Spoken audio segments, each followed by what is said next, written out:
అమరావతిలో మీడియా సమావేశంలో విలేకరు అడిగిన ప్రశ్నకి ఏపీ సీఎం చంద్రబాబు తనదైన శైలిలో సమాధానం ఇచ్చారు. చంద్రబాబు నాయుడు ఎలాంటి పరిస్థితుల్లోనైనా తన ఆలోచనతో తనకు అనుకూలంగా మార్చుకునే సామర్థ్యం కలదు. ఇకపోతే గత సార్వత్రిక ఎన్నికల్లో జనసేన అధినేత పవన్ కళ్యాణ్, తెలుగుదేశం పార్టీ అధినేత నారా చంద్రబాబు నాయుడు కలిసిన సంగతి తెలిసిందే. ఆ తర్వాత అనూహ్య పరిణామాల మధ్య పవన్ కళ్యాణ్ టీడీపీని వదిలేశాడు. అలాగే వచ్చే ఎన్నికల్లో రాష్ట్రం మొత్తం జనసేన అభ్యర్థులు పోటీ చేయనున్నట్టు కూడా ఇప్పటికే ప్రకటించాడు. ప్రస్తుతం పార్టీ నిర్మాణంపై తీవ్రమైన కసరత్తులు చేస్తున్నాడు.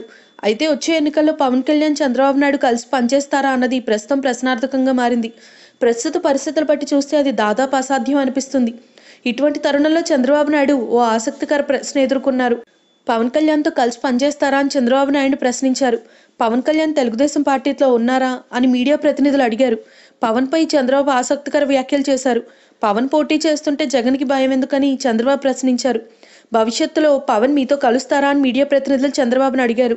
పవన్ కళ్యాణ్ తనతో కలిసి పోటీ చేస్తారా లేదా అనే అంశంపై నేను మాట్లాడనని చెప్పారు. ఇక పవన్తో కలిసి పోటీ చేయనని చంద్రబాబు చెప్పలేదు. అయితే ఊహాజనిత ప్రశ్నలకు సమాధానం చెప్పనంటూ నవ్వేశారు. పవన్ కళ్యాణ్పై టీడీపీ విమర్శలు చేయడం లేదని వైసీపీ, బీజేపీ ఆరోపిస్తున్న సమయంలో చంద్రబాబు వ్యాఖ్యలు ఇప్పుడు ప్రాధాన్యత ఏర్పడింది. ఇకపోతే తాజా పరిణామాల మధ్య ఏవైనా జరగొచ్చని అందరూ చర్చించుకుంటున్నారు. If you like the video, please like us and subscribe Tollywood Nagar.